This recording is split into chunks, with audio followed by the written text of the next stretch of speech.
Welcome to this completely unnecessary podcast for Tuesday, February 28th, 2017. I'm Pat Contry. I'm your host, and I'm trying to get excited to do this podcast, but, there's some news that you guys should know about, and it's not the happiest. It has to do with my co-host, and, we waited months to announce this, but officially, it's one of those things where you don't want... It's hard to bring yourself to talk about these things, but, it's like...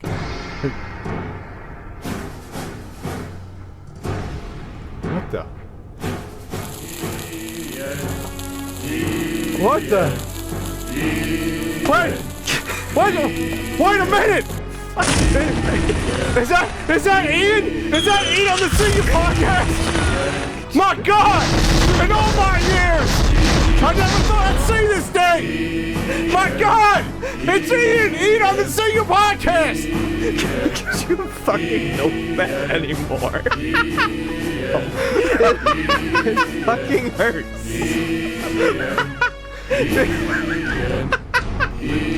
You can hear the chants, people! Oh, God damn it. This is all his idea. I wanted nothing to do with that. Yes, Ian is back. Kind of. For this completely unnecessary podcast. Until I'm not. Ian's in pain, but we thought we'd try to tough it out here. And thanks to Ian for trying to be a part of the podcast. I'm sure people are shocked at seeing you. Some people think you're dead. Some people think I have you tied up in the dungeon. Hi, people. Some people think you got AIDS and died. We're gonna do something. Hold on. I just want people to, be aware of. What are you doing? You're not. Don't tweet and give it away. I'm not. That's not what I'm doing.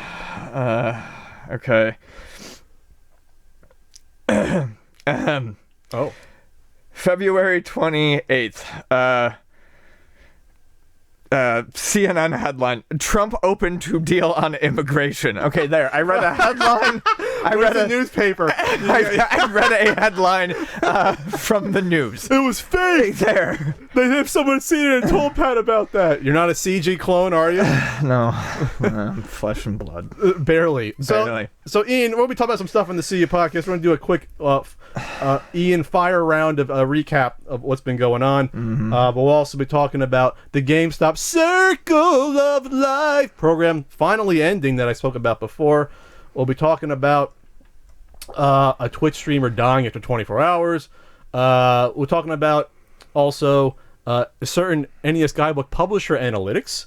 We're talking about the $10,000 worth of PAL SNES games lost and then found, and more on this monumental CU podcast with Ian Barely here. So Ian, what's been going on the past 4 months? It's been like 5 or 6 almost now. A lot of laying around with the cat. Not literally laying on the ground with the cat. No, laying around with the cat. Oh, laying around. There has been laying on the ground with the cat at points. I've been doing a lot of reading. Trying to get through, video game back catalog. Video game back catalog? Have you been keeping up with the podcast in your absence? I tried for a while. Oh, you couldn't even stand Just Me Alone? Is that what it was? I don't listen to anything. It's your podcast, though. Come on, this isn't like a Path NES Punk video where you can get away with it. I was about to thank you for having me guest host on your podcast. Pat, why don't you get a guest host? Well, this is the closest thing we have to. I am your guest host. Jesus. So, Ian, we have some. I got a Christmas gift. We're behind for you. Okay, thank you. No, this is for real. I got you this Christmas gift. Yeah. So I figured I'd give it to you. You can open it up and see what it is, and figure why not. Oh, I like this considerably. It is a cup with Linus and Snoopy, and I'm going to use this to drink my Pedialyte. Nice. So, as you all know, Ian is probably hopped up on tons of Miracle Johnsons. What's a Miracle Johnson? So, marijuana. Oh, okay. As you realize, okay. is people call it marijuana, Mary Jane, MJ, the wacky tobacco. the wacky tobacco. pot. It has all these names. Well, the other night I was in a lot of pain. I was watching TV, and Vonnie says, you should go smoke your MJs. And she's joking around with me. And I was like, yeah, I really probably should. So I've been playing Yakuza, which is a Sega game. Wow. Well, did you listen to the last podcast where I spoke about the reprints? Yeah. Well, you did listen to that. Okay. That I did know. You didn't listen to it. No, I was aware of the reprints. You didn't listen to the podcast. Yes, which was very good. And you tried to tell Chris Kohler that they were probably from a warehouse. I didn't say that. I said along with it, that warehouse finds the reasons why. So, anyway. You misunderstood me. Anyway. Sega loves Michael Jackson. They've always loved Michael Jackson. He's been in a lot of games. They made Moonwalker, etc., etc. Uh-huh. So he's in Yakuza. Michael Jackson, you can do side quests in Yakuza 0 that contain him. Only they call him Miracle Johnson. And I find it hilarious. That's funny. So that's a long now, story. long story, I now call marijuana my Miracle Johnson. Okay. We got another. This is from someone. Off now, Is this a. Are you familiar with Power Bell, the Kill Plan? No. Well, this was shipped to me. It's a limited edition. Compact disc and DVD with looks like about 12 tracks on it. I have no idea this is for me or Ian, so let's just put it here for now. Okay. You can look at it. I have no idea. All right. Those good old Oliver twins, who basically founders of the British Mario, Dizzy, sent me Wonderland Dizzy. That's so cool. Because I guess I covered the Kickstarter, and I guess I helped them get some sales, and they were cool people. They contacted me. Rediscovered 22 years after being rewritten. After being written. So it's always good where the actual people that programmed the lost game actually make money off of it. Exactly. That's not too common. No. I also sent a book. And then I got a couple gifts. And my apologies and Ian's apologies for not unwrapping other stuff. That Ian, if you want to quickly thank everyone. Yeah, I would like to thank everyone, and I've tried to reach out on Twitter as much as I can to thank people for gifts, and I've missed someone. I will try to continue to get in touch with people, or just shout out if I haven't. But I've been buried under a mountain for 6 months, and it's 5 months, and it's been tough to do things like get in front of the camera and do a video and talk and things like that. So if I've missed you, believe me, I've appreciated everything. I've gotten 2 other gifts. PC. This one, I might have this one. I'm not sure. King's Quest V, big box version. That's cool. Big box game. And then also, this one I definitely know I don't have. Star Trek 25th Anniversary. Nice. Certified gold, 250,000 sold. So thank you so much. And that one was from Steven, who also gave you a present too that was wrapped. And thanks so much for that. So Ian, how does it feel to be back on this completely unnecessary podcast? Weird. Are you afraid of me that I went off the rails the past 4 months? People saying Pat's going more and more insane, or are you really just that buffer that the world needs for the totality of me and my personality? I don't know. Some people said that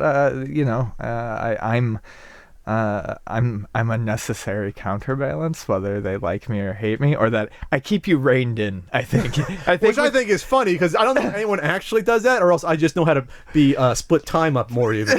I think that's basically just it. Just a cap. Is that It's like I'm a soda bottle that you shake up, and then you're just the hand that goes over the top, really, just to make sure some fizzes up and not all of it. I would say this.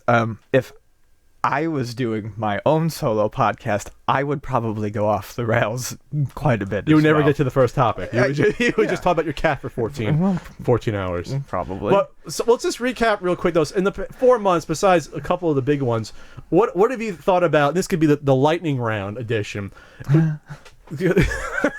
Okay. The Switch, Ian. I spoke about an hour about the Switch, and I thought it's going to be at least a moderate success. It's at least going to do as well as the GameCube, if not a little bit better. And I wanted to get your opinion within a minute and a half or less about what you think the Switch is going to probably do. Looks interesting. I think Minute and a half. I think it will. I think it's interesting. I think as far as hardware, it's very unique.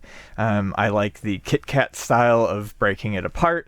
Kit Kat controllers. That's interesting. That's how I looked at it. Give me a break. I obviously like the portability of it. I've always liked Nintendo portables. I'm not upset about the battery life. I do think the launch is extremely weak, and the people The who lineup. yeah, the launch lineup is extremely weak, and I think that there's a lot of people who are saying, well, if you look at it by the end of the year, when most people are going to be buying it, well, that's a launch lineup. Well, the first year doesn't excite me. The first entire year looks like a good launch lineup, and I feel like that's what they really needed. I don't think psychologically it's going... I don't think... No matter how you look at it, I don't think it really looks that strong on paper. I feel like if you just looked at it from the Christmas point of view, the holiday standpoint, it looks fine, but I think... with its March release, and I kind of understand why they had to do it, it's still going to look like a very weak path like up the 3DS. to Christmas. The 3DS, the first 7-8 months was like nothing. And the about 3DS was able to turn that around, and I think the Switch can do that, but it's still treading some... That's going to be a dangerous bit of territory for it. Which is what I said, is that obviously it was a move just to make sure the shareholders have something making money in the first half of the year. And right. you have through all the pre-orders. They sold out the pre-orders. 2 million shipped in March is a lot for a March system. It's just, can they survive until they get to at least the summer to really ramp it up? Because this is, we'll talk about later, but this isn't launching with key features that arguably it should have launched with in terms of the OS. And there's only really one, I guess, system killer app that when it launches that you can get on the Wii U, even though no one's really going to buy it for the Wii U. Yeah. So really, what is it? So my prediction was, if you listen to that hour of me talking about it, no. Actually, I did listen to I did listen to a lot of your Switch stuff. It was okay. Yes. So I'm thinking at least 24 million, somewhere to 35 in that range is probably a safe bet, which will be a success for Nintendo. Sure. And obviously better than the Wii U, which sold less than a certain NES guidebook sold. So I mean, that's already got it in.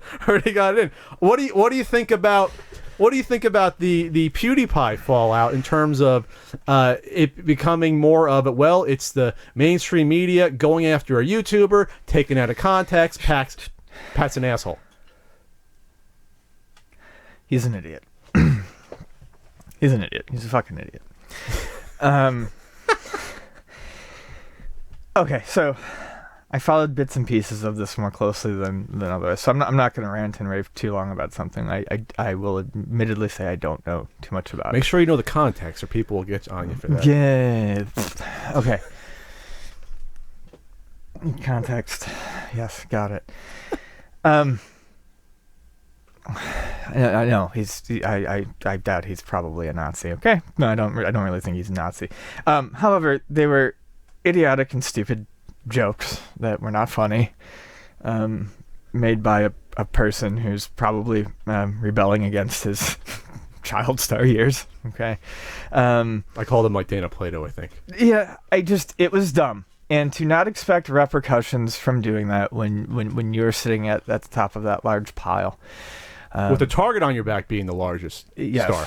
Be like, what if Tom Cruise came out and did that sort of stuff? You don't think people would go after him for that? This is actually where I'm going. Oh. Sort of. Is to be naive. And especially, it was weird for me to see, because he comes out and he does this, and he's under Maker, which is owned by Disney. It's family friendly. He has a lot of kids who watch him. Okay, and there's children watching this, and we're at a point right now where anti-Semitism, xenophobia, and all the stuff in politics is a very real thing. Okay, now I'm not going to try to get into censoring or PCing of humor, because I'm actually not for that, but this is a very touchy subject. Neither am I. Okay. By the way, because everyone said I was for it, I said, no, you can say whatever joke you want. You can. But if you're underneath something like Maker, and this is being brought up and it's touchy, and you're that big, it's going to ruffle feathers. So to expect no consequences from it is ridiculous. On the other hand, what was also odd to me was to see this circling of wagons around him to protect him in the YouTube community. I guess from people I'm not saying everyone I would have expected this from, but from, and I'm not targeting anyone because everyone did this. So this isn't me calling out anyone. This is me sitting from the sidelines. Maybe I don't understand YouTube. I certainly haven't been. You're not a YouTuber. I certainly haven't been active in the club for the past 5 months, and even when I am, it's it is, to be honest, in a tangential sort of way, I guess. But people I saw who would go after any other celebrity or any other person for doing this same stuff was suddenly in this weird cliquey way protecting someone for doing their own thing. And some of these people were doing it for reasons I couldn't fathom, because as far as I know, some of these people had no direct ties to him, or if they did, they are still people I would have seen if it was a celebrity that wasn't a YouTube celebrity, a movie star, a musician, a politician, something like that. They would have been one of the first people on the front lines condemning it. So it was just.